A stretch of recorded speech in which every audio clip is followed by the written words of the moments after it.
Happy Earth Day, everyone. This is the 19th session of the Food for Earth Day 2020, the largest lesson ever broadcasted about how to feed the planet, organized by the Future Food Institute and the FAO e-learning academy. Over the last couple of hours, you heard already about SDGs, sustainable farming practices, and multiple topics how we can create our utopistic food future and how many best practices we already have all over the world. Our session is visiting multiple South American countries. We will start in Brazil and traveling through multiple countries, arriving to Colombia. So our session will last 2 hours, and we will host multiple initiatives who are trying to regenerate our planet. Um, my name is Giulia Dalmadi. I am the ambassador of the Future Food Institute and a graduate of the Food Innovation Program.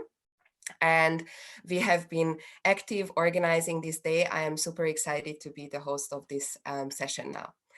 So I would invite my first speaker on stage, our virtual stage, Ivani Pauli, who is also an alumni of the Future Food Institute. She attended another type of educational program, the boot camps, last year in Iceland and Japan, if I'm not mistaken.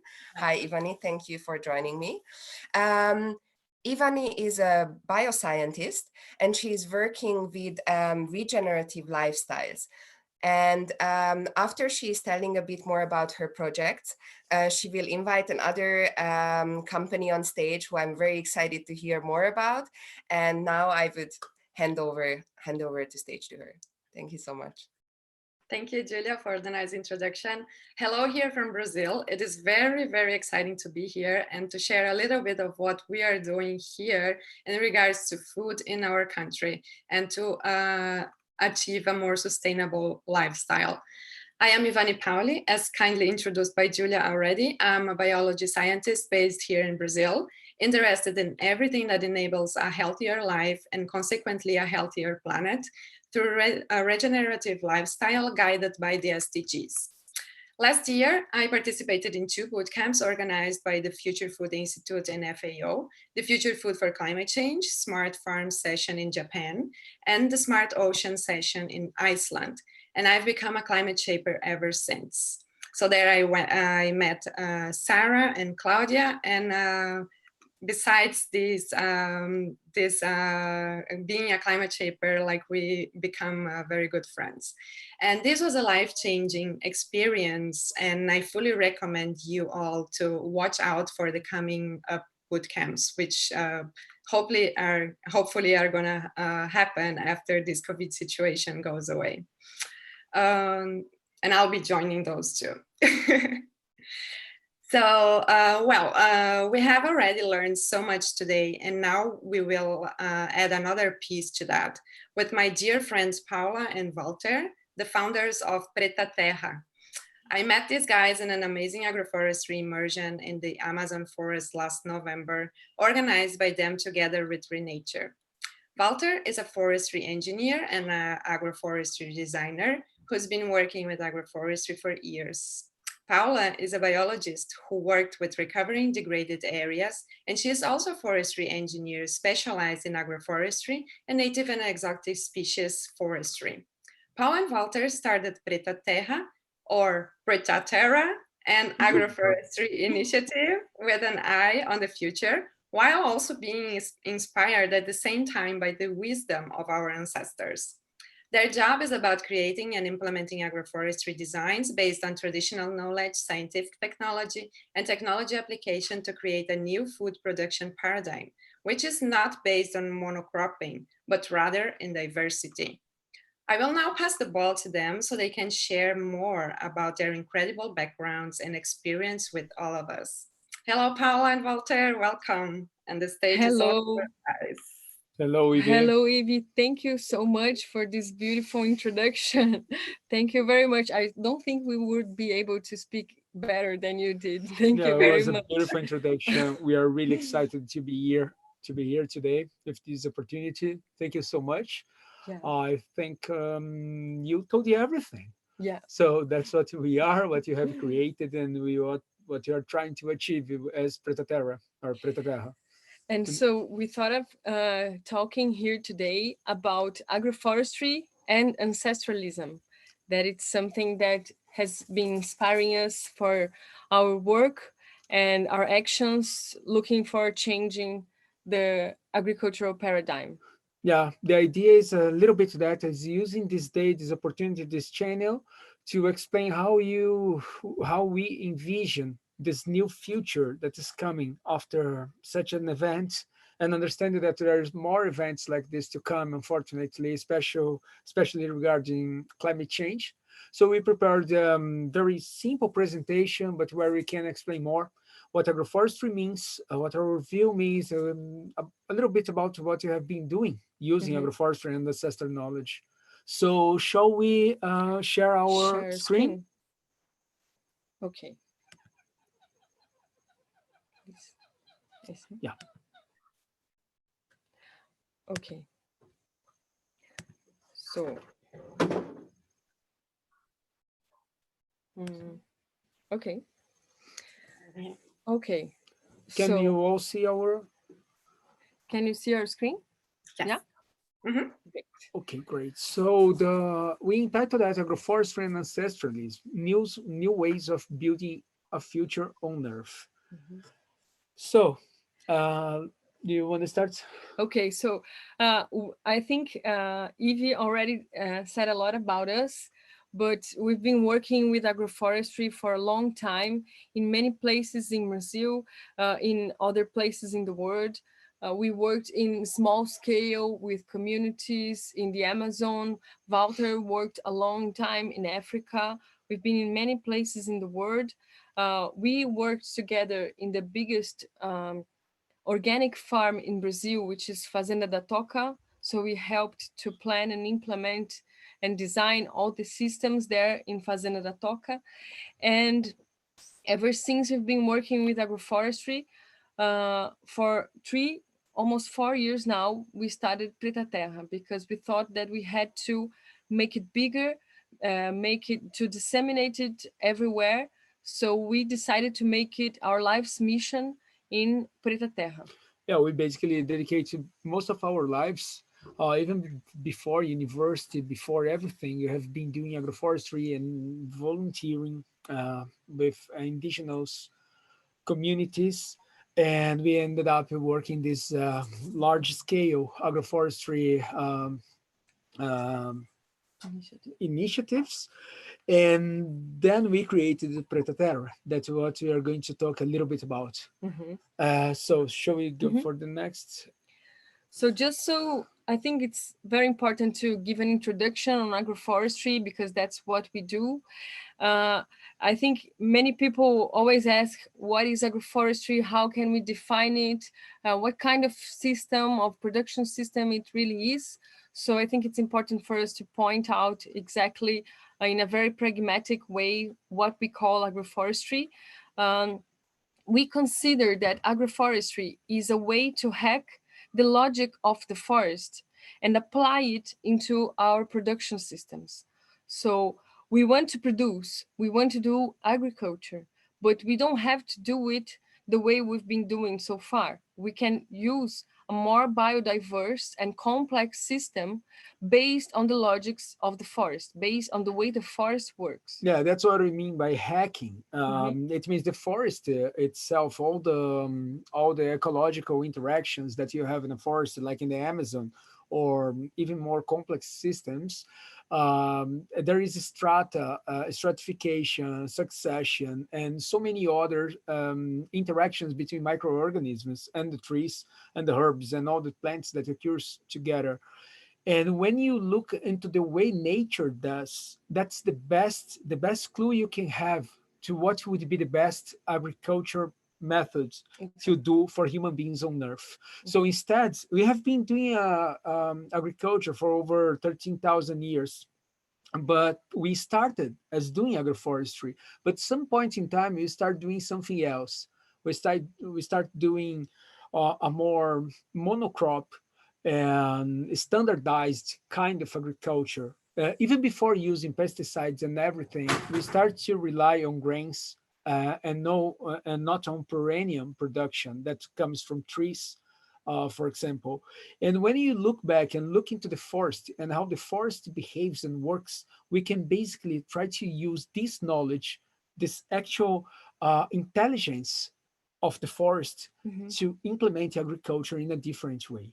So one of the most basic things is also, of course, biodiversity and the complexity involved in it. And so once we're talking about a complex production system, it looks hard or difficult to manage. So we have to make our way through that to learn how to manage complexity. But the most important thing about agroforestry is including trees in the landscape, in the production systems. And why trees are so interesting? Well, because they are perennial species. That means they last longer. They are planted today and they will last in the soil. They will stay structured in the soil for many decades. Differently of what happens with soybeans, for instance, or corn, for instance, as well. So we plant them, we harvest them, and we have to revolve the soil all over again every year. And this produces a process of degrading the soil. Once, in the other hand, the trees that are perennial, they help to structure and to conserve the soil. And well, we could stay talking about for hours Yeah, about the ecosystem service provided by the trees. I think it's just to be very basic. The trees also go below, go very deep below in the soil. So instead of like normal herbs that you use as food sources, the trees launch their root system down to up like 20 meters Mhm. depth, so they can catch water from below, but they can also infiltrate water from the topsoil going to the water bed. Mhm. So they have so many ecosystem services that the trees provide, that just talking about the microclimate they create, and remember, like many microclimates makes a macro climate Exactly. weather. So that's very important to consider the trees. And basically for us, agroforestry is all production system that consider trees Mhm. within. Exactly. Okay. But today we live in a moment of paradox because, in one hand, we have this expectation, these people's expectation that our agricultural production system comes from smallholder farmers, super biodiverse, super rudimentary, and very simple. Once, in the other hand, the reality we see is very large monocrops, super degrading, mechanized, spending a lot of, producing a lot of carbon and fossil fuels. So we have this situation now, which is really paradoxal. We have these two extremes in agriculture.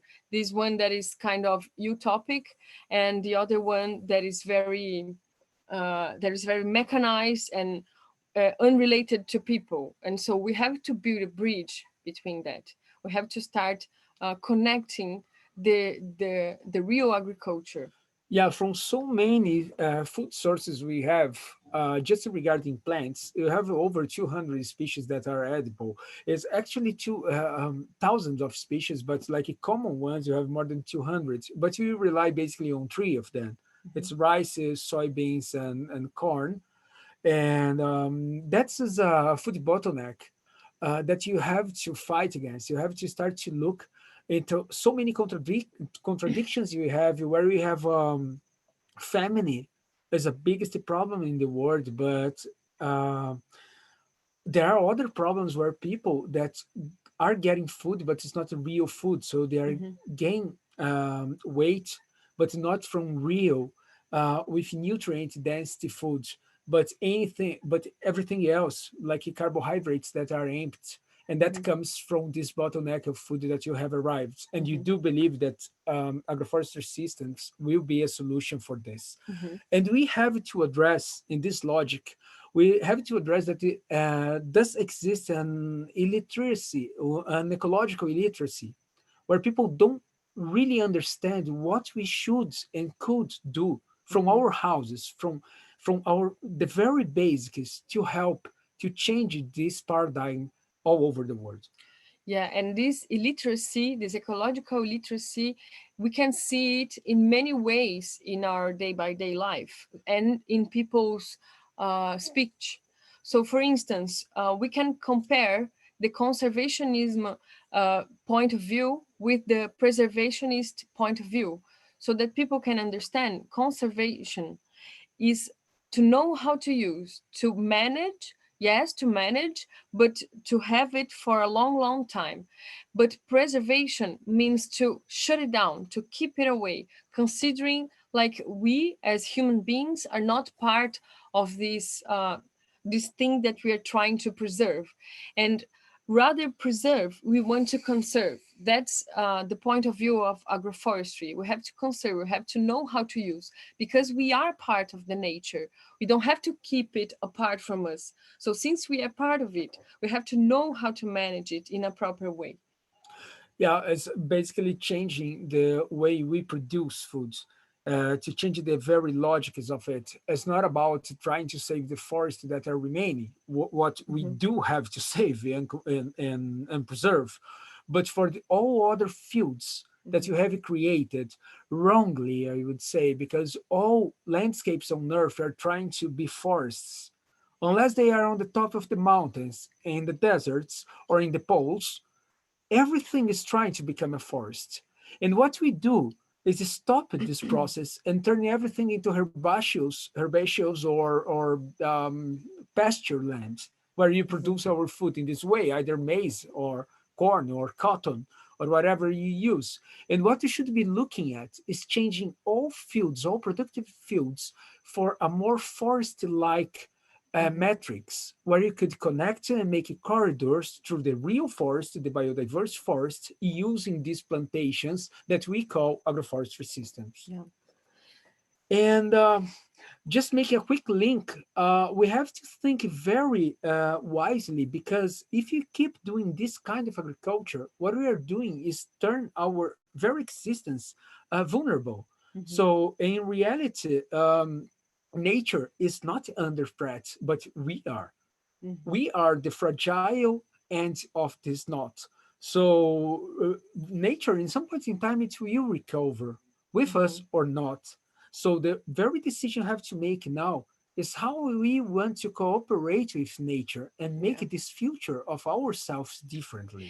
And that's an important way of thinking, because nowadays we know many people who call themselves futurists because they have this point of view that of the technology, of how everything will be connected, of how the technology will solve most of our problems. And but is it really happening? We really have to think how is our way of life in a profound way. We don't have to wait for the technology to technically save us. We have to do it for ourselves. And maybe this futuristic way of seeing things is too optimistic and not that realistic, I would say. But of course, we are optimistic Hmm. people, and we are here to deliver an optimistic message through agroforestry. The only point is that we decided not to look into futurism as something that is detached from our own decisions. So, Hmm. what we decide to do is become what we call ancestralists, who are looking into solutions in the past and trying to apply that for our future. And how we do that, how we do real impact, it's not waiting for the technology to bring us a solution, but changing our behaviors and along with this, using technology to just solve the problems as we Hmm. wish, as we're trying to do. So, what we are doing is changing landscape is on the ground. We Hmm. Predaterra is an initiative that create, design, and do projects, but to also go to the fields and implement, plant trees, plant agroforestry systems with local farmers, and we train these people. We do capacity building. We do we transfer knowledge, and then we monitor those systems. We are seeing the actual change happening every day. Mhm. Um, And this is the real impact that we want to achieve, because nowadays we hear a lot of talk about let's plant millions, let's do billions. We have so many things to do, but we have to be on the ground. And this is the real difference. This is the real impact, to be close to farmers, to be in the fields, to be in the forests, to understand how nature works. This is how we can really make a real impact. And that's what we are working for. Yeah, what we call the power of outgrowers is the understanding of the know your own food, Mhm. know from whom you are buying from. And basically that is what empowers the ones who produces our food, Mhm. because one of the impacts that is going to be good, let's say the good after COVID, is probably the respect you're gonna have for food after this whole event, but also how more close to each other we're gonna be and close to where our food is produced. So we have to stop this idea of receiving food from different parts of the world, O Vcasting é uma solução but inovadora, Okay. criada para bringing this food. facilitar a sua vida e But aumentar a just 1 second, there produtividade is do seu something going trabalho. wrong here. But Possui yeah, we have inúmeras to stop this aplicações. idea Podemos ser of utilizados para a receiving food divulgação de resultados de sua from so empresa, far away. palavra do presidente, 1 second. lançamento de produtos, treinamentos, transmissão. Sorry, guys. So we definitely have to go back to a way of producing that we receive our food from the ones who are close by and not from overseas. So that's one thing that has to change. Okay. So, what we call ancestralism is another way of seeing the futurism. Because, yes, we are futurists. We look the future. We are looking for ways to solve the problems for the future. We are not looking for the past, but we are inspired by the technologies of the past, and not necessarily the mystic way, the spiritual way. Many people say, ancestralism means that you are looking for the spiritual point of view of our ancestors. That's not really we want to rescue their technology, and especially their connection with nature. They were so able to understand whether it was going to rain or not, how the soil was responding to the production, we are supposed to produce and protect the species around so that the agriculture will work. So we want to rescue this close connection that our ancestors had with the nature, and that's what we call ancestralisms. We have a filter, let's say, in our projects where we have an anthropological approach and understand how people perceive their environment, their trees, what they would from the forest, what they would like to have from the forest, what are the resources that they are looking for. So basically, we can understand what kind of species would you plant, and people would appreciate and not burn it down, or burn it, or just chop it down in some couple of years. So doing this anthropological approach, we have had a much more effective um, rate of success in our projects. And that's what we ended up calling ancestralism. And we turn that into our personal lives as well. Exactly. So that just means to recover the forgotten knowledge of our ancestors. And there are truths behind that, because we have been human beings in this conformation with the same body pretty much as we have now for almost 300,000 years. And for most of this time, we have been hunters and gatherers, but only for less than like 10, 13,000 years, maybe, we have been doing agroforestry. I wouldn't say agriculture, because it started as agroforestry for our indigenous people in the Amazon, but in the Crescent Fertile and the Middle East. So the first kind of agriculture was agroforestry. Yeah. But that lasts only 10,000 years.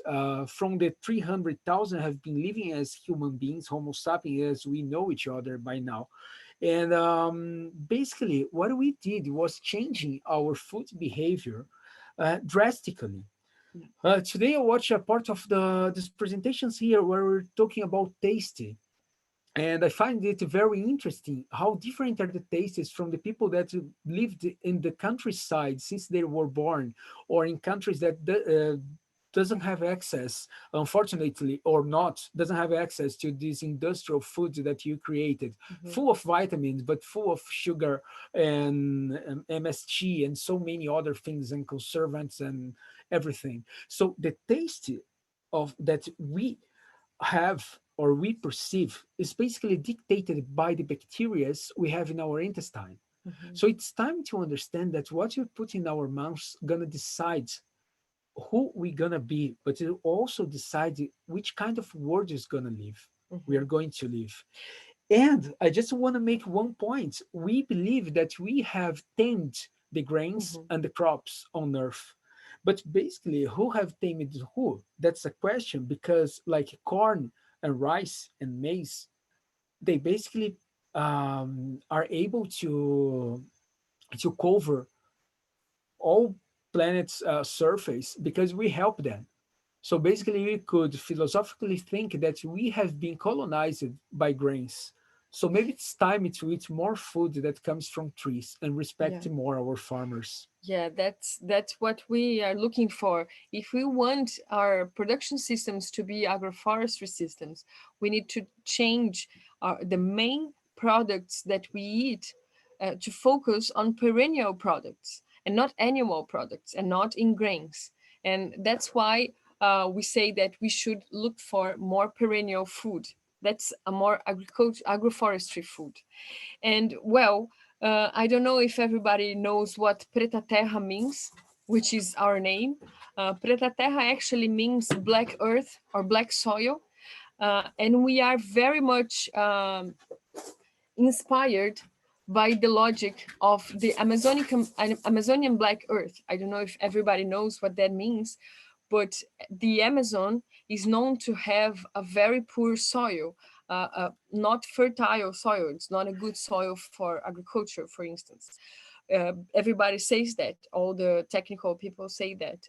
But we find spread in the landscape some spots of soil, of very black and dark soil, and very, very rich and fertile soil, which is called Amazonian black earth.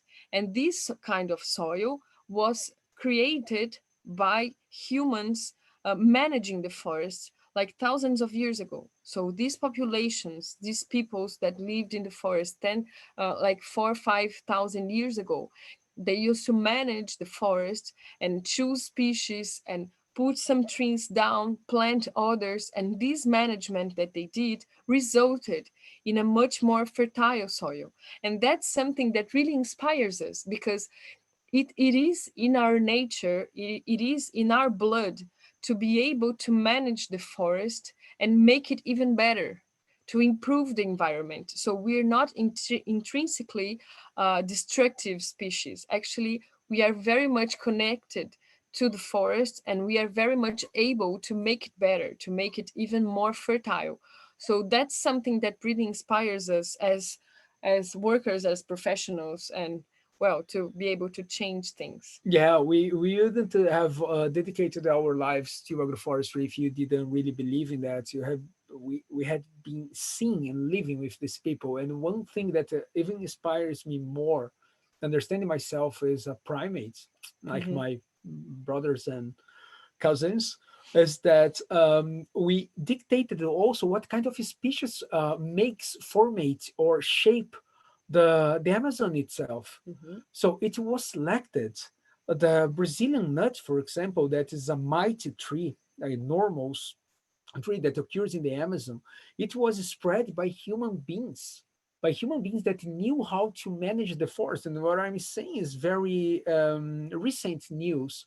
The experiment, not experiments, but Findings.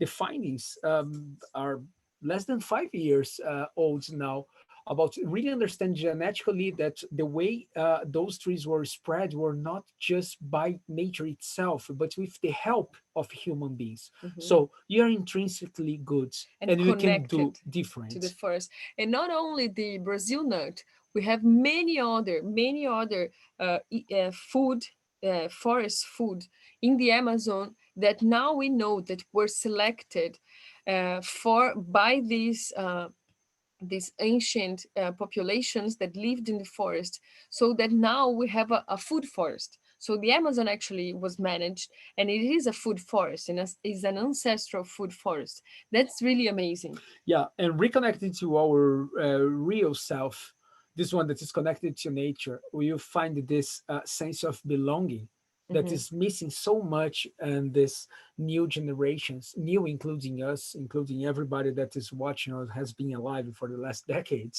Yeah. We are losing our sense of belonging, and that's what you have to recover. And we recover, you find that working together with nature. Mhm. So, and also what we understand is that once we get connected, once we find this belonging, we can be much more resilient. We can organize ourselves in much more resilient populations and communities. We have to save our seeds. We have to think of more biodiverse and complex production systems.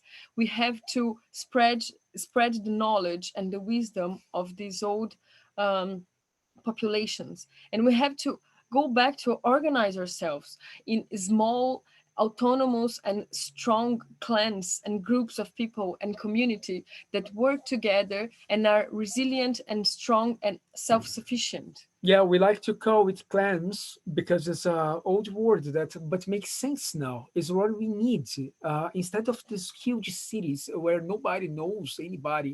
We Mhm. should have they should find back the sense of belonging and the foods we produce and the kind of agriculture, agroforestry, or whatever you want to call we do for producing our foods, but also the way we prepare our food to be more connected and connected with people. And instead of being buying from far away, you should be looking for producing our own food or buying from our neighbor or for the farmer, for the farm that is nearby our house, our city, our state. So it's just a way of rethinking our place on earth. Mhm. And that's what's going to bring a more brighter future. Genesis. And we do believe we bring this message of agroforestry and did this explanation even a little bit fast, just to trying to wrap up everything we understand as being agroforestry. To say that what we are doing is, in some instance, preparing ourselves to the collapse. But this means rescuing or recovering ancestralism. And along with this process, we also are using the ancestralism to reverse this collapse. Yeah. So, what you're feeling now, what you're living and perceiving with this COVID crisis, it's terrible. Maybe it will help us to think a little bit deeper about our place on Earth and how you could do differently. Mm. And doing that a little differently, we shall reverse the collapse that you are looking into uh, from climate change and other things like loss of biodiversity and so many other problems that we created.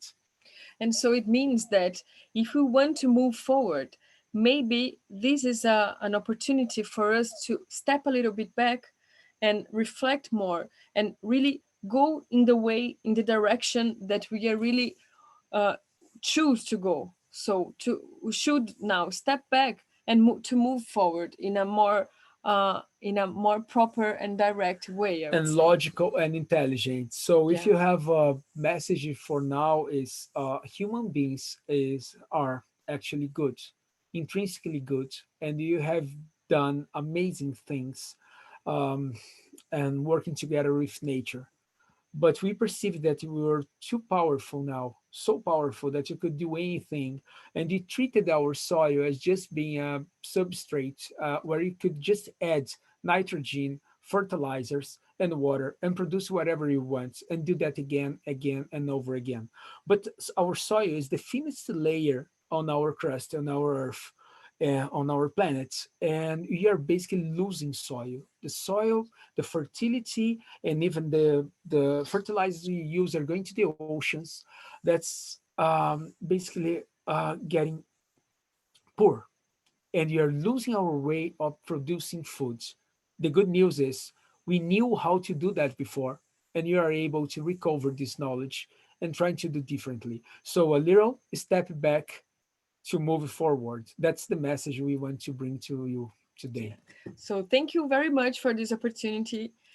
We are very excited for this moment. We know the importance of this day for the whole planet to really start again, to think about what is the way that we want to live. And thank you so much for the invitation. Yeah, amazing opportunity. We are there in the social media. We have an Instagram, it's all Preta Terra.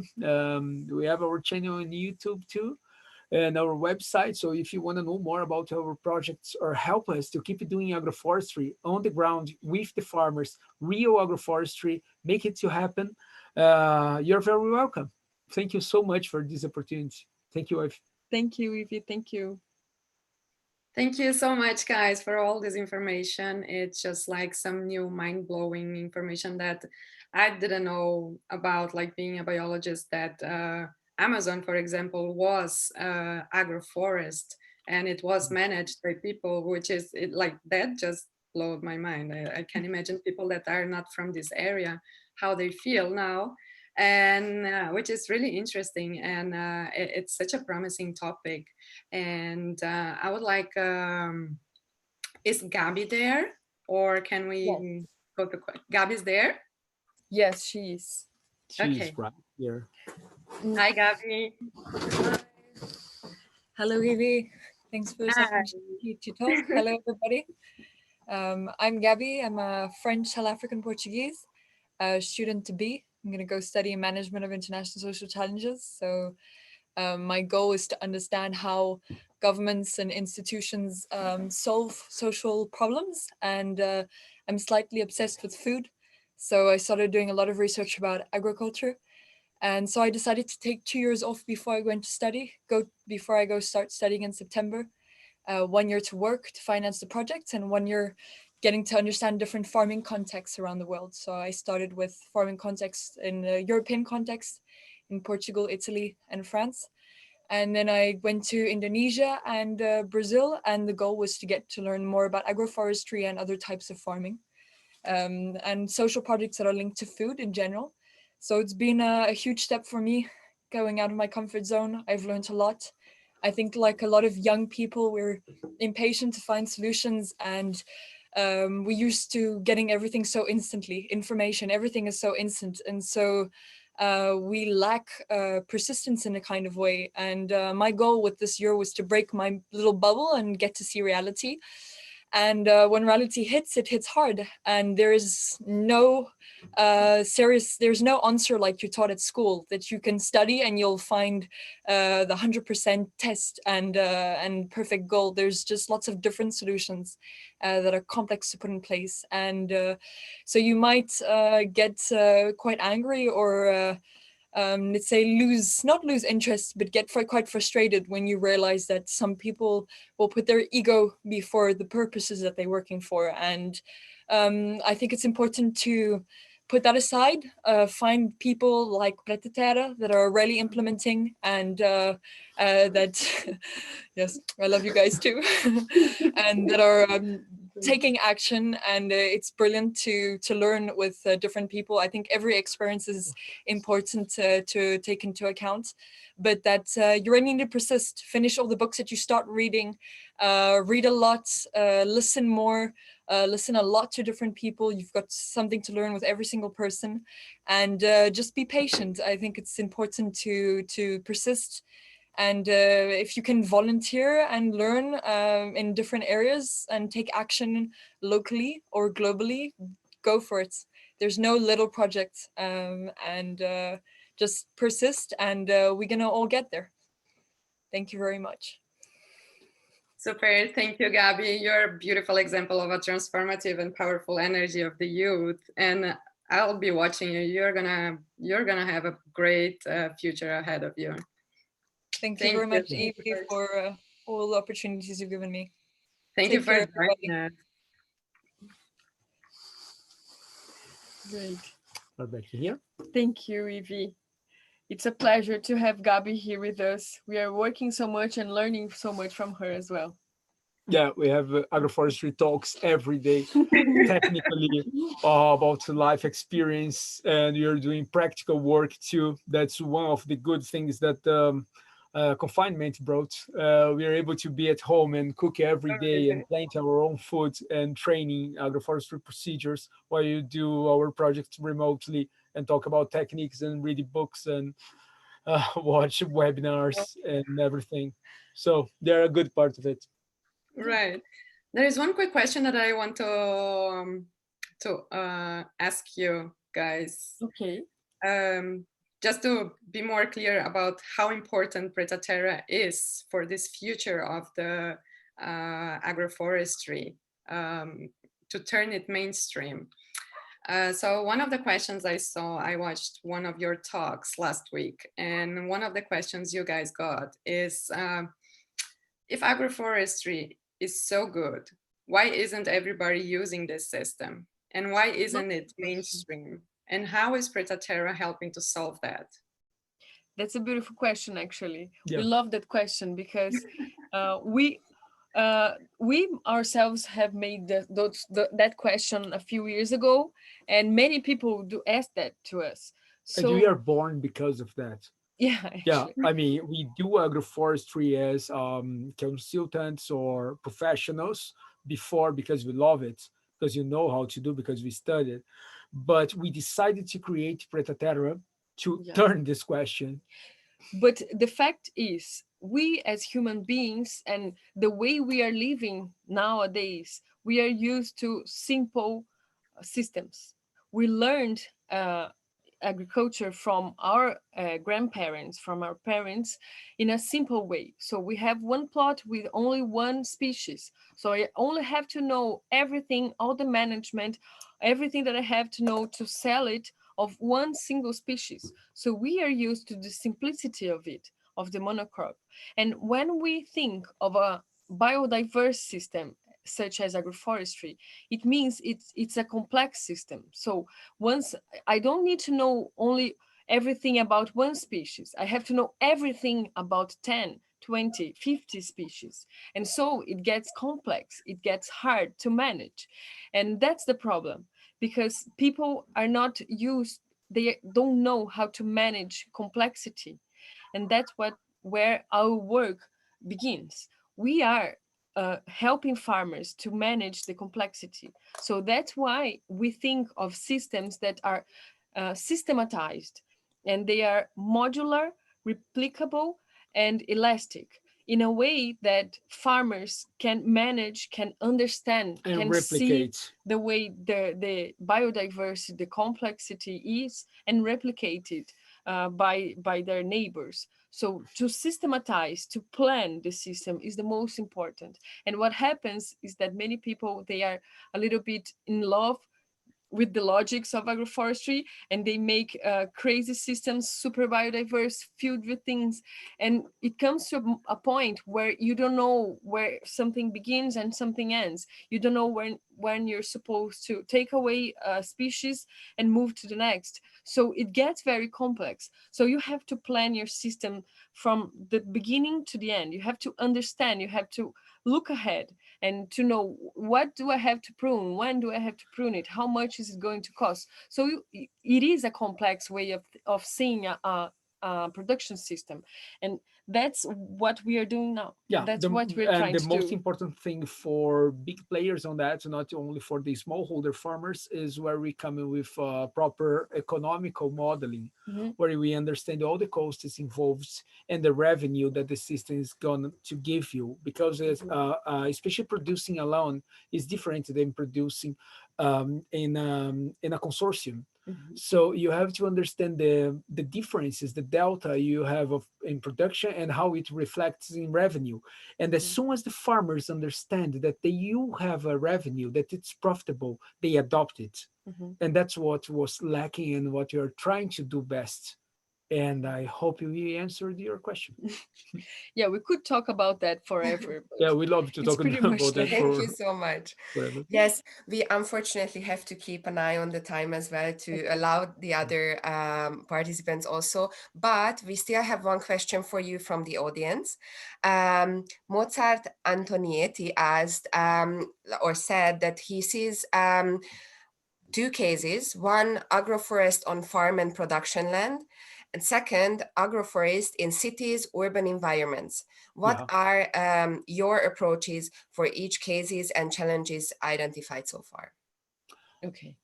Well, everything we do, we plan, we design is, as Paula said, is modular, replicable, and elastic. And it goes for the micro to the macro. So when you have to discuss urban projects or even green roofs or everything, the logic is always there. So you have an irrigation, water process, stratification, succession, biodiversity, lightness, number of species, procedures, everything working similarly. So it doesn't matter if it's algae or if it's trees. We have logics that works pretty much similarly. And of course, you use technology and Arduinos for irrigation and everything that you can, and you have in hands when it's urban.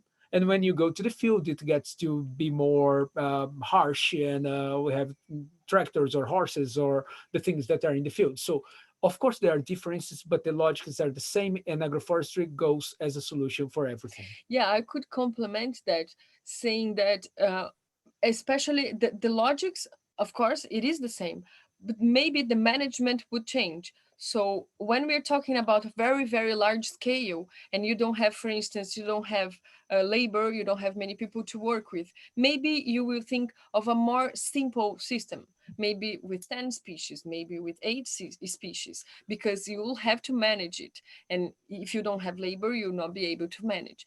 But if you are in the city, you can think of a smaller system and more complex, more biodiverse, much, much more, how to say, dynamic, much more dynamic, and maybe with a shorter range of time.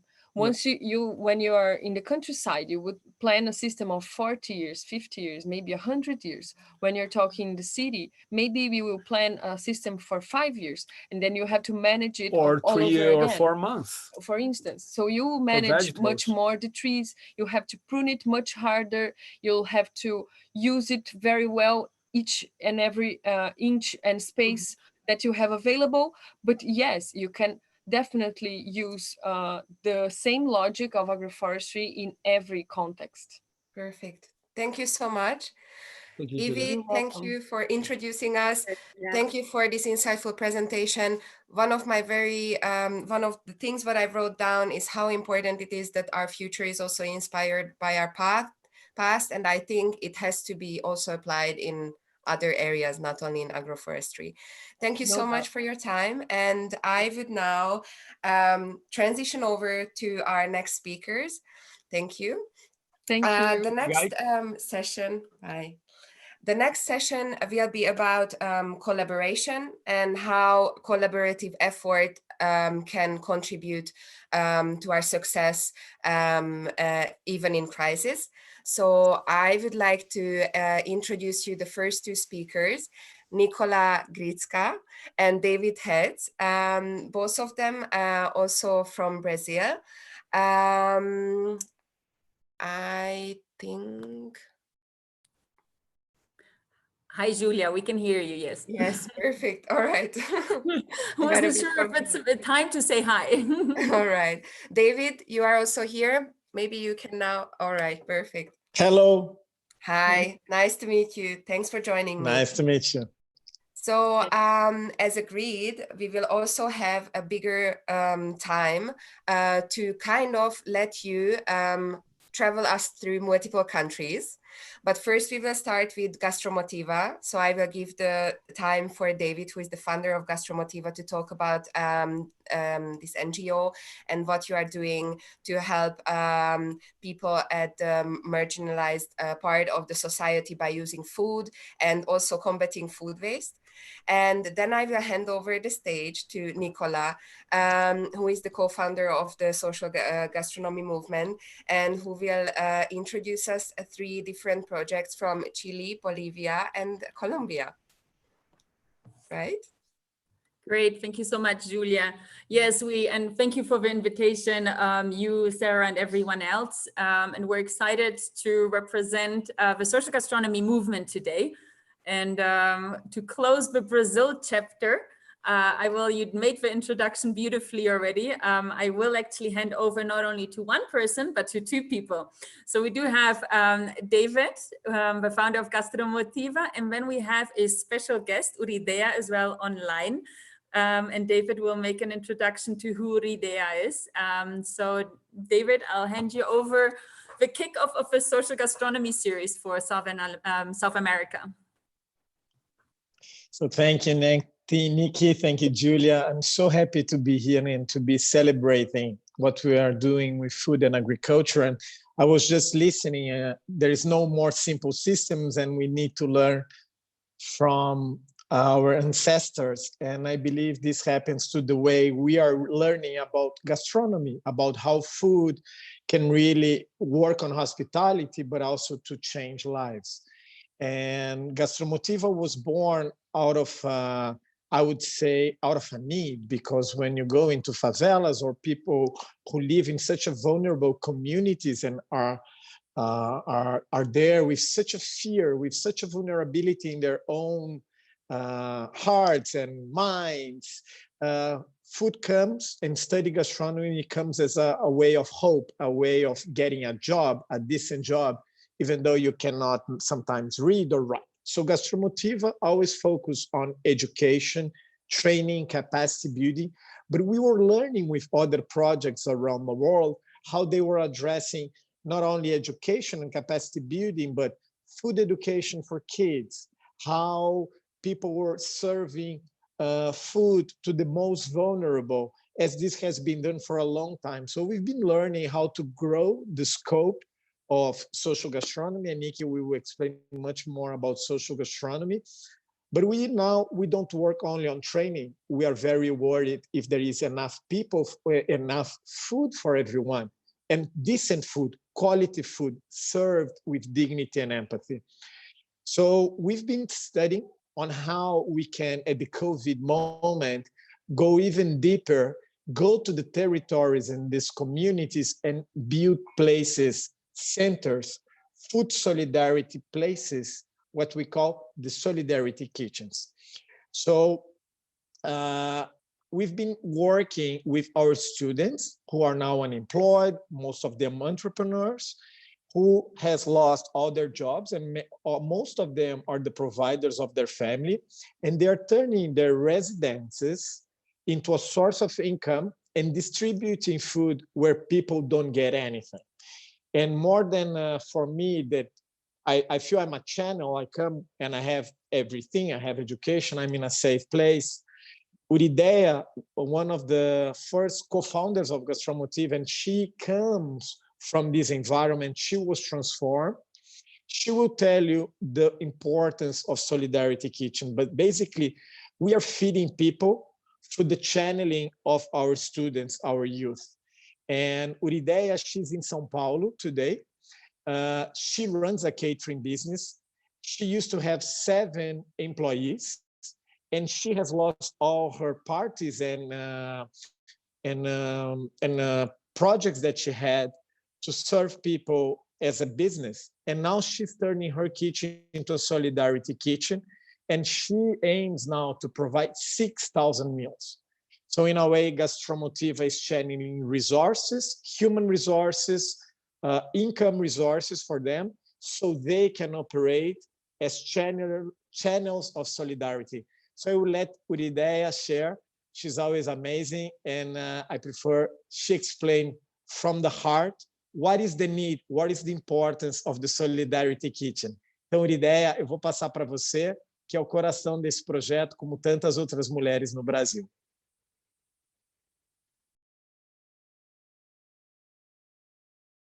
Olá a todos, primeiro é um prazer estar falando com vocês. em um momento tão especial para todos nós. Eu sou Uridéia Andrade, sou aqui de São Paulo, da comunidade de Jaguaré. Sou formada em gastronomia e hoje eu tenho um buffet, que é o Flor de Mandacaru, que, infelizmente, com tudo que está acontecendo com o Covid, essa pandemia fez com que eu fechasse minhas portas, e o que fez com que eu reabrisse foi a importância de poder contribuir para a vida de outras pessoas que estavam em situação, estão passando por uma situação muito pior do que a minha. Então, o momento de se colocar no lugar do outro foi o que me fez voltar, reabrir o Flor de Mandacaru e levar um pouquinho dessa esperança para as pessoas através do meu trabalho, através de tudo que eu me transformei por meio de um projeto social. Então, é uma honra poder estar aqui hoje falando um pouquinho para vocês. O Covid, eu sempre falo, e falei para o Davi, que veio nos transformar ainda mais como seres humanos. E poder levar a certeza de dias melhores para essas pessoas que estão tão desacreditadas, que já não têm esperança de nada, que quando nos vê, o olho brilha, o coração acelera, porque sabem que estamos levando uma esperança de pelo menos uma alimentação digna para aquele momento. Então, isso é o que nos faz, é o que me faz me sentir uma cidadã de verdade. Porque eu venho de dentro de uma comunidade, eu sei o que é ser excluída. Por muito tempo eu tive muito medo de descer o morro e ir para o asfalto, porque eu não sabia o que eu iria encontrar lá. E esse medo só me motivou a sair daquele mundo e poder voltar e multiplicar tudo aquilo que eu aprendi. Então, eu tive minha vida transformada por um projeto social. Então, foi esse projeto social que me mostrou a minha capacidade como ser humano, como cidadã, os meus deveres perante toda essa situação que está acontecendo. E foi por ter aprendido tudo isso com a Gastromotiva, principalmente, que hoje eu me orgulho muito desse trabalho que eu venho fazendo aqui em São Paulo, que é não somente alimentar a esperança, mas levar a oportunidade desse pessoal ter o brilho no olho e a vontade e a certeza de que dias melhores virão.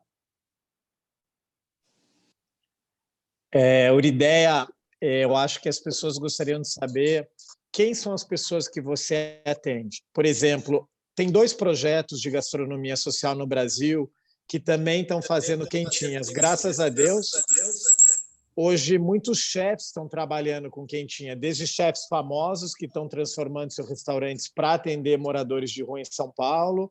Tem o Thiago Vinícius, que está no extremo sul, que também está fazendo isso com famílias que não têm nada o que comer, começaram a distribuir quentinhas.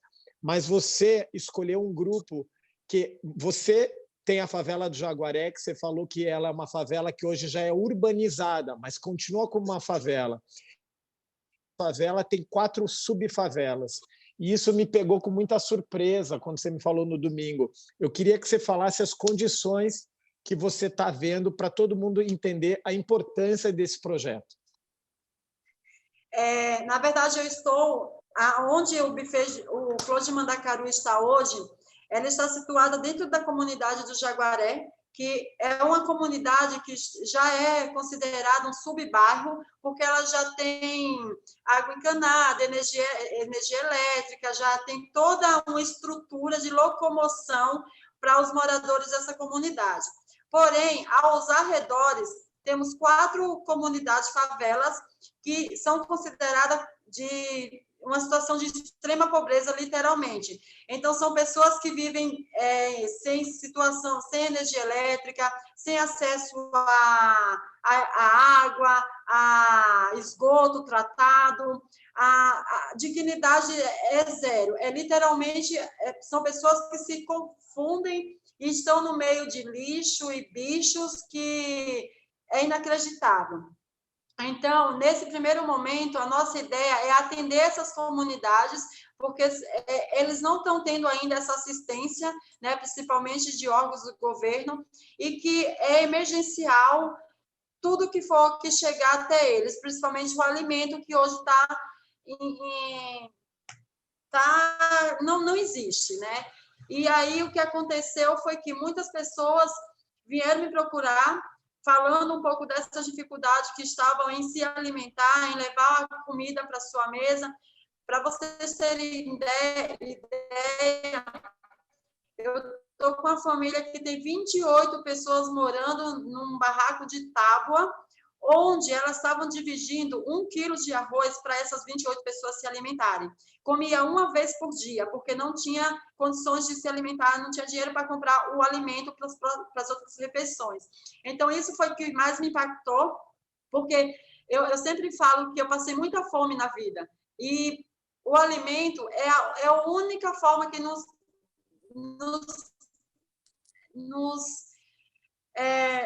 motiva e nos dá a certeza de que amanhã pode ser diferente. É o que nos faz levantar com energia para acreditar de que tudo pode ser diferente. Sem o alimento, a gente não tem forças para encarar nada, nenhuma situação.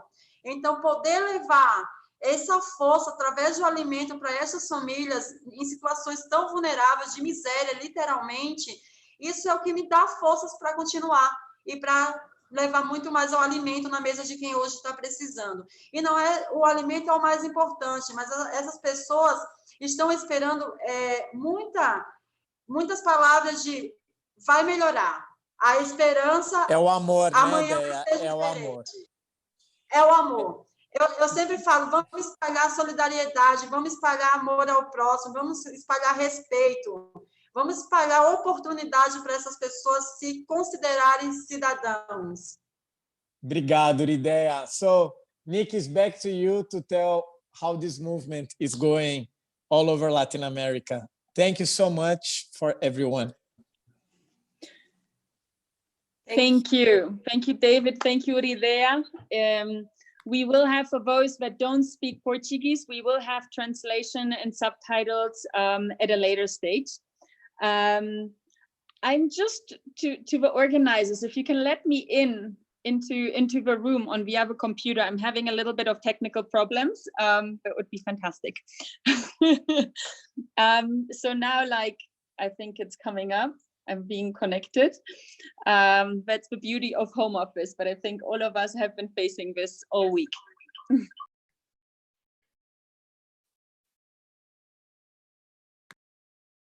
This should work now. Perfect. Thank you so much. Well, I'm excited. Thank you, David. Thank you, Urideia, again. I'm excited to go beyond Brazil now. So we're leaving Brazil, and just like the social gastronomy movement that was born in Brazil, that emerged out of all that innovation and the curation within Gastromotiva's network, and became something that we saw that could change the world through, like Julia said, connecting, collaborating, and finding partnerships. So this is spreading slowly but surely as a movement throughout the world. And I'm very excited that on this next panel, we'll be able to bring a little bit of diversity. So we're counting with Ella, who's the CEO of Gusto. And then we're going to have Paola from Colombia, from Platos Sin Fronteras, and Rafa from Ñam Festivales. They're all part of a social gastronomy movement and have amazing initiatives. And just before I open up for the panel, I'm going to give a very quick introduction to what is social gastronomy. So you've heard it a few times now. You've seen it in action through David and Urideia. And here's just a quick presentation. I'm not going to take long, and I hope that technology will not fail me. There we go. It did not fail me at all. Fantastic. So I'm sharing my screen just now. There we go. So this is the social gastronomy movement. And social gastronomy for us really starts from planting to managing the waste to consuming. So it's the whole production, and what I would not like to refer to chain, but the whole production network. So a food network instead of food chains. And for us, really, the impact, the change starts from an individual perspective. So from even having access to food, like Urideia was saying, it's something that's health related. So unless we are well, we cannot create change for others. Then it can, from an individual, go to society. So societal awakening, societal change from a cultural, from from culture perspective, history, from the societal element like education, like Gastromotiva touches upon as well, and that we'll hear from some other projects after. And then in honor of what we all celebrating today, Earth Day, it comes to the planetary, the environmental impact. So without being good as an individual, we cannot touch society nor the planet. So we're trying to really look at it from a systemic point of view. And our mission as the social gastronomy movement is to engage people, stakeholders from the food systems to collaborate for social change. Social change can have many faces. And it's all again about connecting, collaborating, and creating partnerships. This is how we see that the change will happen. And our vision is to have connected and strengthened social gastronomy communities around the world, working towards an equitable future, an inclusive society, and a healthy planet. And so you can join us through our different media outlets, but now away from that presentation, I'd like to dig deeper into the impact that social gastronomy projects are having around the world and right now that are having in Latin America. So I'm going to give a little bit of space for each of the panelists, these amazing entrepreneurs, to give you an insight into what each of the projects does. And then we're going to go into a bit of a bigger discussion afterward. So I'll stop sharing here. There we go.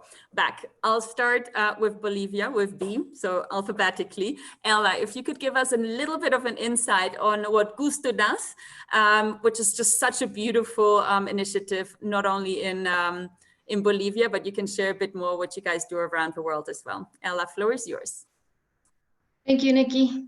Hello, everyone. It's great to be here in this event. I think being able to share what we are doing and be part of the social gastronomy movement is wonderful, and to connect with so many people who are putting others first, their communities, and also to preserve the resources we have on Earth is quite wonderful. So Gusto is a restaurant. We have it's our platform to show what Bolivian food is at its best, to show the ingredients that are available within Bolivia. And also it's one of the projects of Melting Pot Bolivia. That foundation is constructed from Klaus Mayer's foundation in Denmark. It started over 7 years ago.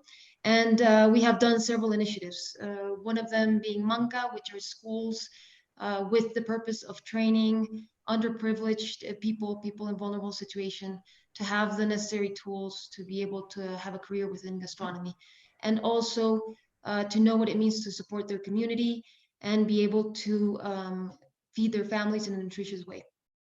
Another initiative that we do is called Sabores Silvestres, which main purpose is to preserve the Bolivian food heritage, to also show the diversity that we have here in Bolivia, and to open markets and more opportunities for producers, especially small rural producers who may not reach the city centers.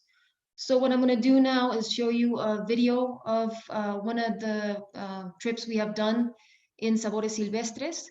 And in these trips, which are 7 to 10 days, what we do is go into different communities, see what they're offering, see what connections we can make, how we can collaborate together for them to have more income, and also for those products to come to a restaurant to be cataloged as well, and to be shown to other restaurants that would be interested in.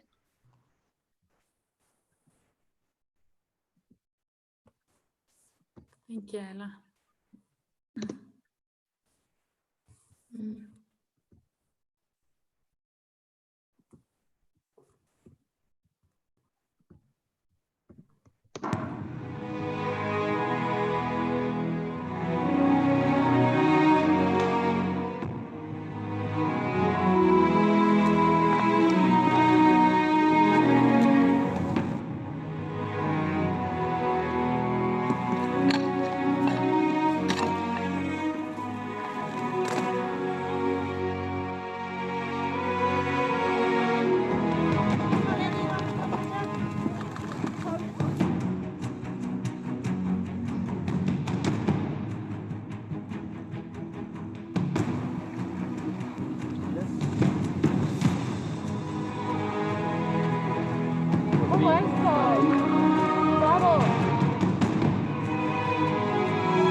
as you can see, to be able to experience that has been it's a wonderful opportunity to be able to go into those communities, and also to get the opportunity to enjoy the richness that the ingredients that they offer. The most important thing also is that we collaborate in a lot of our initiatives. In this case, for Sabores Silvestres, we collaborate with Wildlife Conservation Society. But that collaboration does not stop there. We have another initiative, Ñam Bolivia, which that started with the participation and integration to the social gastronomy movement with Ñam Chile. And our energies and our desire to support our communities through food is what brought us together. And we do this festival in Bolivia. We started for the first time last year with a beautiful event, very successful, that allowed us two teams to come together and showcase what Latin America has to offer, and also what Bolivia's ingredients and Bolivia's knowledge about food and its culture can, through collaboration, can work with others and bring not only knowledge, but also great ingredients to try. So thank you, Nikki. Thank you so much, Ella. Well, I hope to be invited on one of the next journeys. So we'll get back to you in a little bit, but now I'll pass on. I'll go from Bolivia to Chile. Rafa, can you go spread a bit about what Ñam is about, your vision, and what else you're doing in Chile? Thank you. First of all, thank you, FAO. Thank you, the organization. This is amazing. This is the most tasty marathon ever. And it's amazing how 24 hours connect so many amazing people. So thank you very much for the opportunity. Thank you, Nikki, for holding this space. And well, we are Ñam, and Ñam means in Spanish tasty, rico, like yummy in English. And we decided 10 years ago to transform and to contribute with our point of view. Our mantra is we want to change the world eating. We do believe that by connecting all the main players of the food system, we can create amazing opportunities for all of us. So we decided to do this festival 10 years ago, and it's amazing because last year we get the support from 7 different ministries in Chile: education, culture, economic, agriculture. It was amazing. But also we discovered that when connecting and doing the collaboration and the partnership as the movement proposed, magic appears.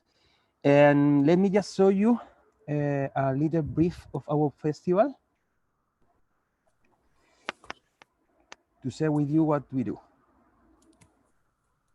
I'm amazed how technology works well today. Muchísimo más grande del plato de comida que está en la mesa, ¿no? Imaginando que un día todas las cocinas del mundo puedan hacer lo mismo. Tenemos que comprender que la cocina tiene que ser generosa.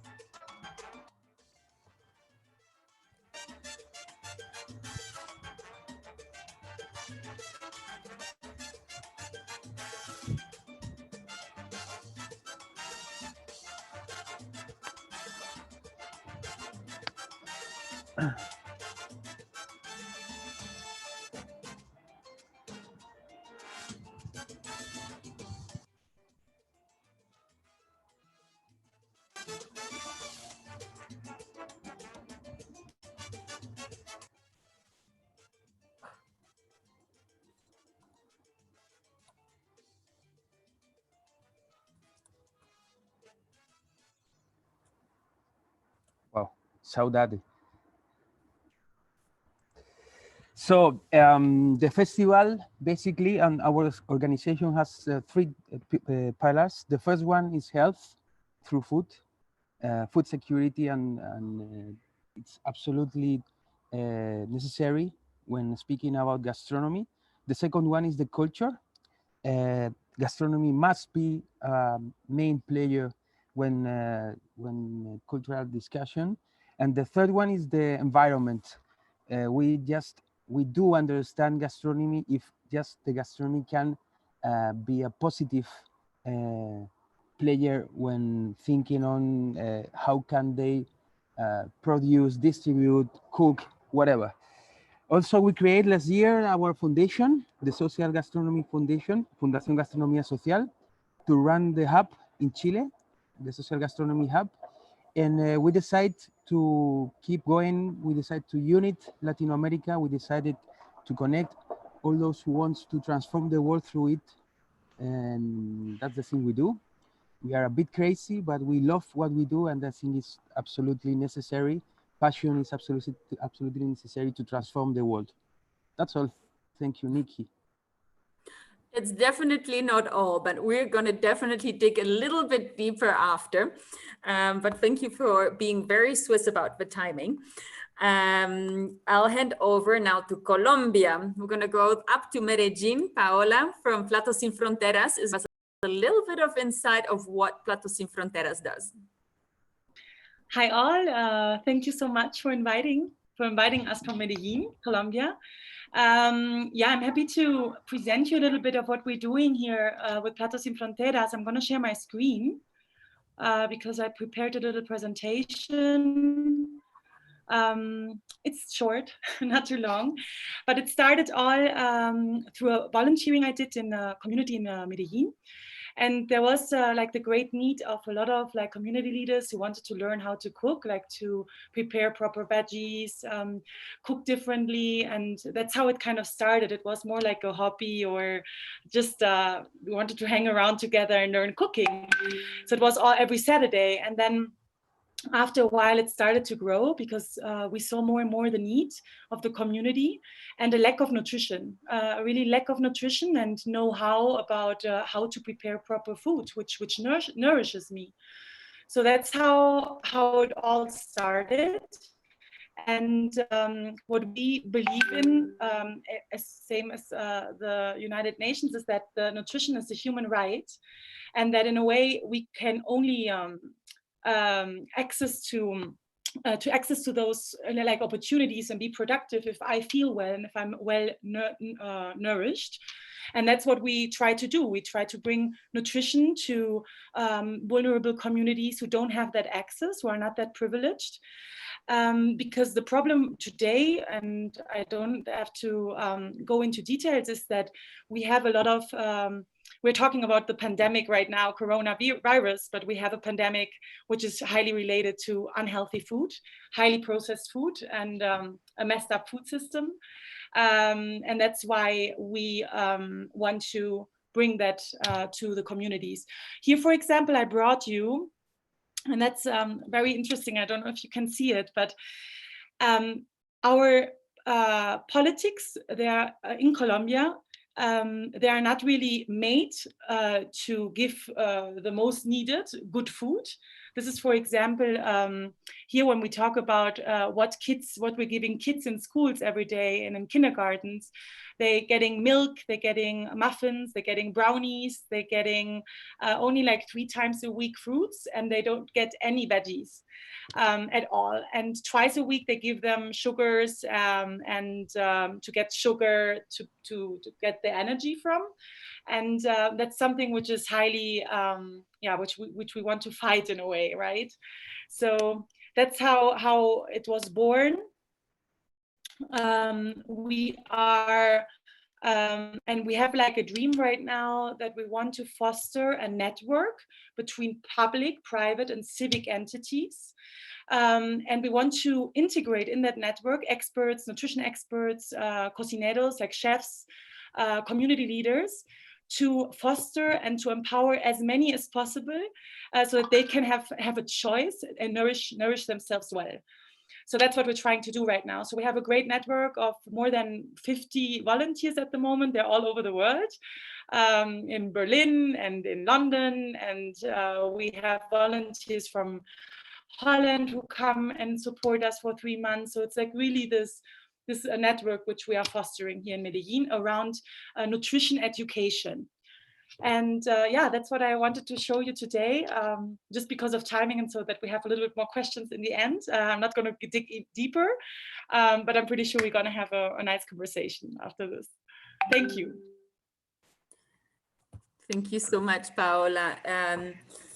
Wow, I have a lot of questions. I think I'd like to start though with a question to Rafa in Chile, because when we think about COVID, which is on everyone's mind and agenda right now, and it's obviously affecting the whole society. But the crisis in Chile started a bit earlier. You were facing a lot of challenges since last year already. The COP was moved. I would love, and you were actually supposed to be involved with the food production. So I'd love to hear a little bit about, first of all, your learnings and how crisis as well presented opportunity for you and your work. Mute. Sorry, I'm so analogic. Chile is living something tremendous. I mean, it's because the social outbreak in October was violent, was dramatic, and it affected a lot to all the gastronomy industry. Not just the COP, you know that there was the Copa America, sorry, the Libertadores Cup final, the APEC meeting, annual meeting. So at the end of the year, many extraordinary events supposed to be placed here in Chile, but it didn't happen. But all of us, as a network, as an industry, start to speak a lot, to share, to listen, which is very important, and then to propose. By the time that the COVID arrived, I would say that we were used to live on crisis, and everyone was like so alert. Everyone was trying to help each other. So there's a good phase, a very extraordinary phase, this one from the crisis. And after that, the gastronomy industry, but the ethical one, the one that we loved, is living a very, very, very hard moment. The small farming, the agricultura familiar campesina, the artisan fishing, all these providers, they are full of now problems. And also the restaurants and also all the chain. So at the end of the day, we are now just deciding to move forward, to face the crisis with unity, to face the crisis with intelligence, using and collecting the collective intelligence, which is an amazing weapon that appears, an amazing tool that appears when crisis. And now moving forward, we're creating now a social program that we believe is going to be extraordinary, called Comida para Todos, Food for All. And we are just connecting restaurants to help the small providers and to help all the vulnerable areas in Santiago and in Antofagasta. The poverty is increasing a lot in Chile because of October. But I would say that the mood is different than the rest of the world. We were on crisis, so welcome to crisis. Join us and let's change the world. Thank you so much, Rafa. And I do encourage everyone to look into the texts that Rafa writes around crisis, because there's a lot of learnings out of it. I'd like to go quickly, and I know we're short on time and everything is delayed like all of these sessions, but I'll go quickly to Paola, because in order, I've heard it many times with our students at Gastromotiva as well. How can we think about environment if we don't know what's going to be on our plate tomorrow? Or if you're, like you mentioned, from a health perspective, if you're not even able to be productive because you don't get the right nutritious levels. And so I'd like to hear your vision, how with the meals you're providing, with the knowledge you're providing to your community, how does that as well affect how people connect to Earth? I mean, it's Earth Day, so I'd love to hear that from the underprivileged communities you work with. Can you repeat how people communicate, you mean? Can you repeat the question? Sorry, it was Yes, of cut course. out. I'm saying society cannot be productive without a proper meal or not the nutritious values that they need. And so I'd like to understand how your community, through that nutrition work as well, how you can relate it to Earth Day today and to the food that they consume and the consciousness. Because without a proper meal, you can't even think about environment if you don't know what's going to be on your plate the next day. Yeah, right. Thank you, Nikki. Yeah, so what we are doing is we are doing alliances with partners who work directly with organic food, so with farmers in the outer area of Medellin. So what right now in the aid we do, and I prepared like one little slide because I didn't know if we were going to talk about COVID, but in the aid we do, we support, we bring veggies, fruits, beans to the people who most need it at the moment. And we combine this not only in handing over food, and we combine it with recipe books, right? So and you can see it here on the slide. So we bring them certain veggies and fruits and beans. We show them either through WhatsApp, where we send them a video from a chef preparing the meal, and in the groceries we have the recipe book so they can cook it. So right now with Earth Day, I think it's even, and especially in times of crisis, it's important to be connected with you know, to kind of like consume healthy and nourishing food. And that's why I think when we do that work in the communities, it's very important that we have the connection with the countryside, with the rural. So the campaign which we're having right now, it's like how el campo viene hacia mí, like the farm comes to me. And that's what we're trying to do. We are trying to connect every day more the countryside, the farmers with the city, and the city with the farmers. And it's something new what we're exploring right now because of the crisis, and this is I think important, and that's what we're doing right now here. I'm going to stop sharing my screen. Thank you, Paola. And in Bolivia, because the work you do with Gusto, with Manca, with Sabores Silvestres, like it's so integral, covering really everything. And what I'm always impressed at, it's a social business. So I'd love to learn a little bit of your experience of connecting the different dots in Bolivia, you know, like bringing that value to food. So anything you could share with our viewers around how you connect all the dots, not only produce the food that comes on the plate? Yes. Well, I think it has to do with the basis of the work we do. Our philosophy is to help the people around us, to support our community. So if you start from there, then you find what is needed and where you are needed. So one is you need deliciousness. So we do that through the restaurants, through delicious foods. We do that also through giving education to the people that we need. So that comes through Manca. And then we know that producers, the wonderful ingredients that Bolivia has to offer, we know we need allocated and have it back into the cities. And people, instead of just eating fried chicken and a lot of processed foods, is for them to be able to have ingredients from these rural producers who have all this richness to offer. And so from there, we start connecting those dots that you were mentioning. And the other thing is that I think it's very important to contemplate is that we're part of a community. So we need to collaborate. We need to work with other people, and not just for us to show what we're doing and improve the community, because we can't do it by ourselves. I think it's a moment where we have to continue to grow and branch out into these networks, like we're doing with social gastronomy.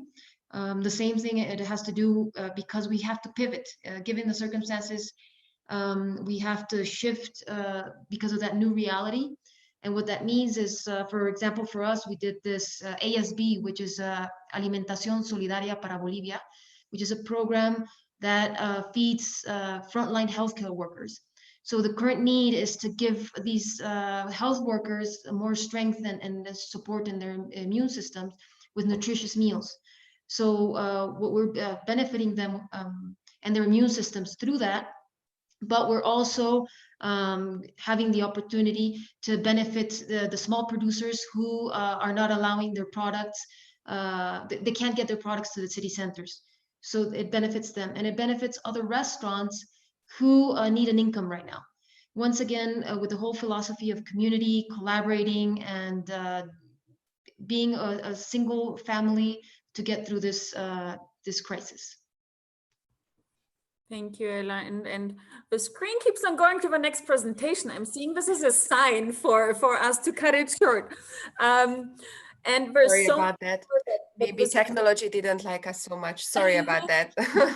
No problem, but we can wrap it up as well. There's so much more that each of these amazing entrepreneurs could share. We still have David listening in here. You can see there's so much richness of really where we underestimate the power of food that can really change the world, because food plays such a central role in all our lives. And so it can be from a political act up until an embracing a love act. And so I think the last quote that has always inspired me, which is really what, to motivate everyone to keep doing what they're doing, is from Margaret Mead, that you should never doubt that a small group of thoughtful, committed citizens can change the world.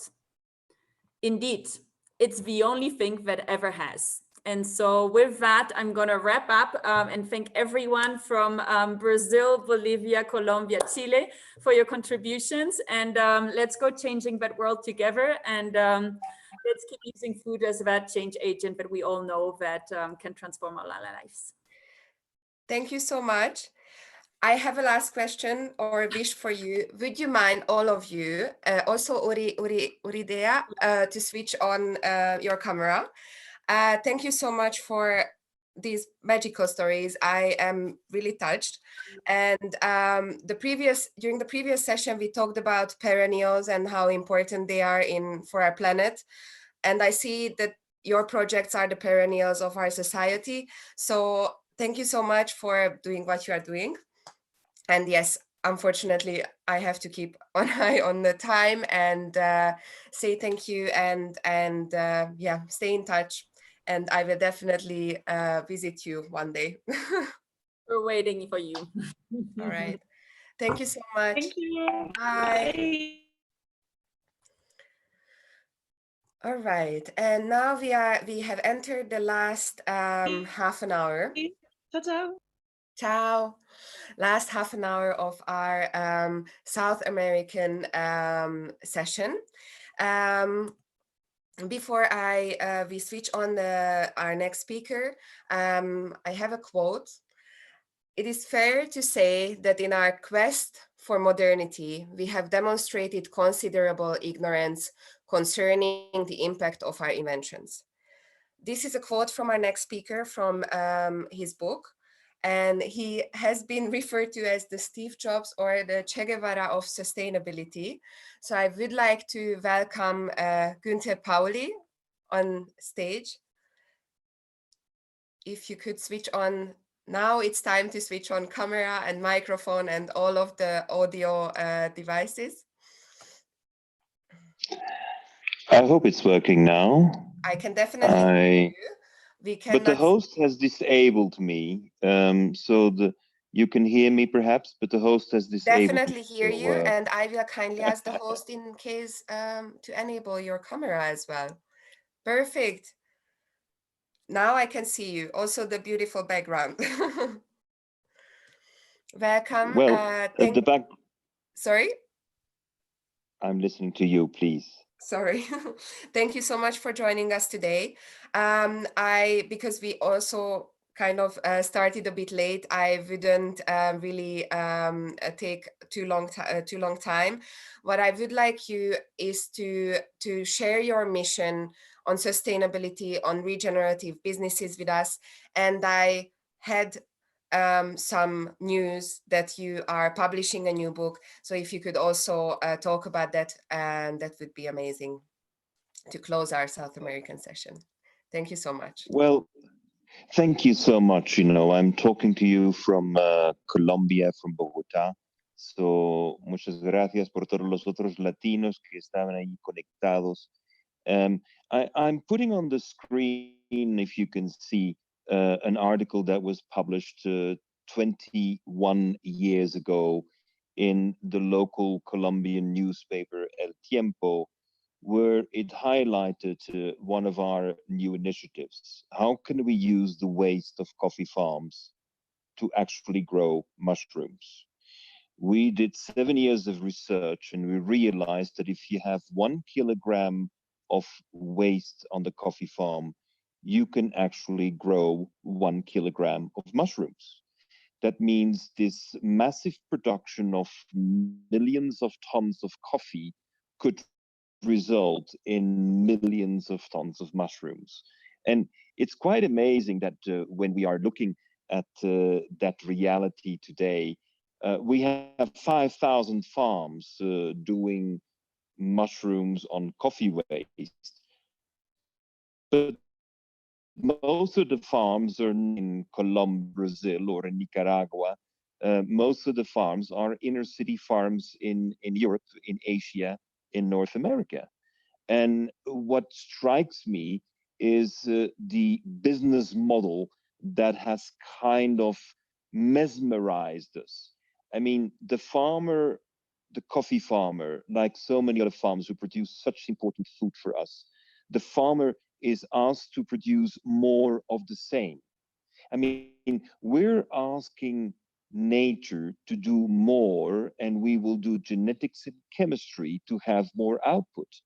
But we should be asking ourselves, what more can we do with what nature already produces?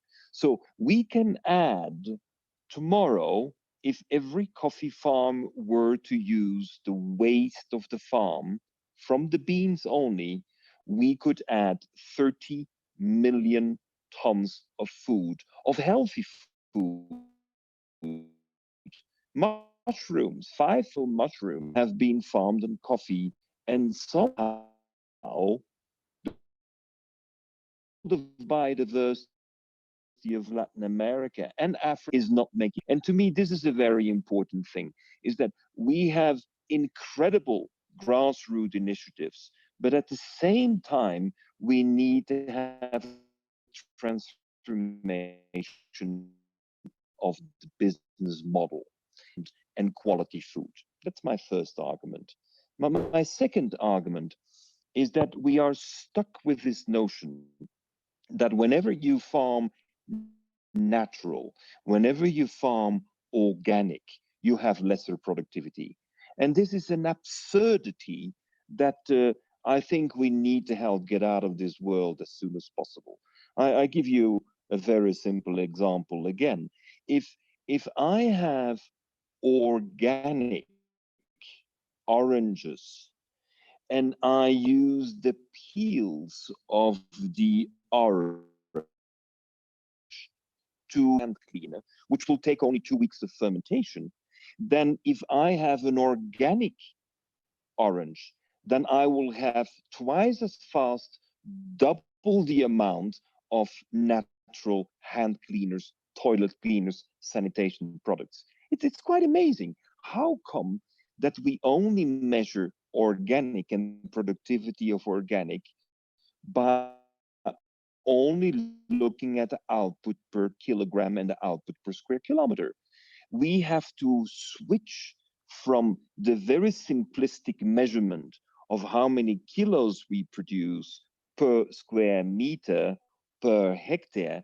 We have to go urgent to the value that we can generate, the core of our products, of our initiatives. Today, we have approximately 5,000 farms doing the coffee, but the potential is 1 million. 1 million people could be doing this. We could be generating 5 million jobs immediately doing this. And at the time when we're noticing that more and more coffee farms are closing down because the coffee price is so low, we are really in need of this transformation of the business model. And that is one of the reasons why I decided to write this new book, of which you will see the title, I think, coming up now, which is basically asking ourselves questions. I mean, ask the questions. We need to ask, how is it possible that all these young people study MBAs, Masters of Business Administration, and are totally disconnected of how nature works? We need Masters of Brilliant Adaptations, MBA, Master of Brilliant Adaptations, because that is what nature is actually doing and teaching us today. So to me, I wanted to focus only on those two core points. To conclude with a final observation on the present situation. The virus is not responsible. There are 10 times more viruses in the world than there are bacteria. Don't ever think we can do social distancing, and don't ever think we can protect ourselves from the viruses. Every square meter on Earth receives 100 million viruses every day. That's the way it is. So this obsession by and this culprit of the virus of being the responsible for the situation is really a proof of how disconnected we are from reality. We have fed the people bad food. We are giving food that is not nutritious anymore. And I don't have to go into detail with this audience. But what is very critical for me is that we start realizing that there is an urgent need to not kill the virus, but to strengthen our immune system. We need to regain our connectivity with the land, and we need to regain our capacity to produce with what we have. And we can produce, provided we enjoy and we work with the biodiversity around us. So for my short introduction, if that is okay with you. Of course, it is okay with me. Thank you. So if we see opportunity in every problem and all the facts what you just listed, we actually knew even before COVID. So these are not something what people haven't heard. So what will finally make them change? What can finally trigger the system change? Because we talk about climate change, we talk about these negative impacts what we have done, and still the system is very slowly changing.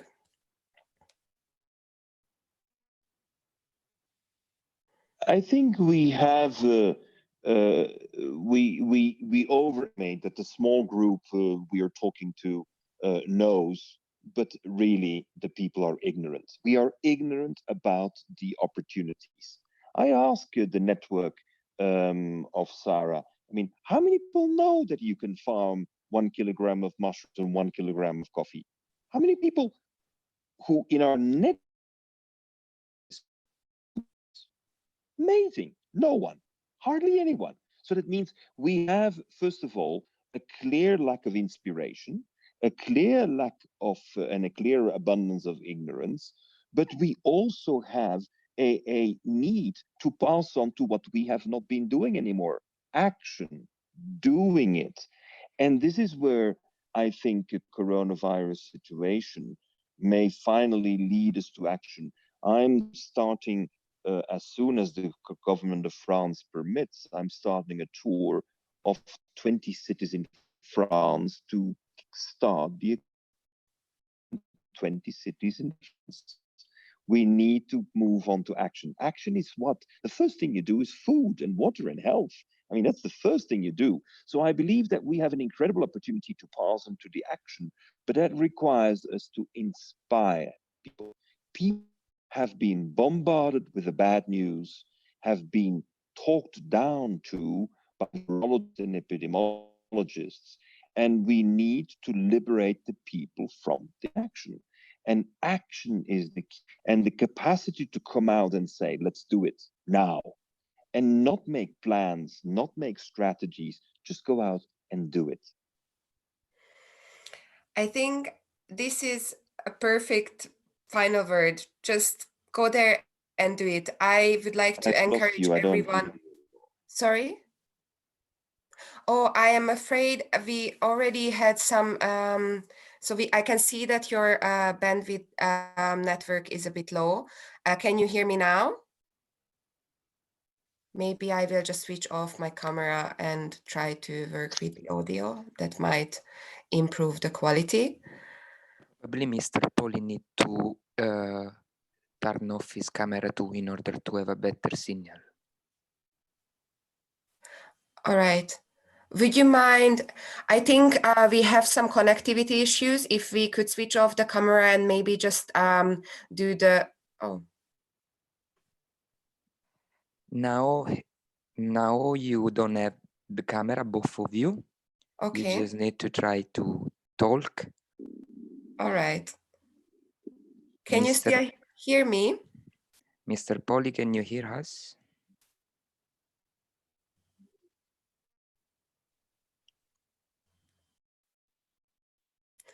Can you hear? I think technology decided for me that we have to finish our conversation. Thank you so much, Mr. Paoli, for joining us today. Very inspiring as usual, and we are looking forward. To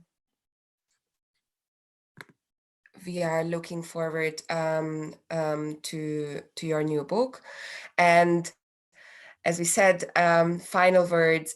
We would like everyone to take action now. So now with this thought, I would like to wrap up the South American or the Brazilian Colombian session and hand over to our next location, which is Costa Rica. And my next host will be Federico Sancho. Thank you for being with us and stay online for the next sessions.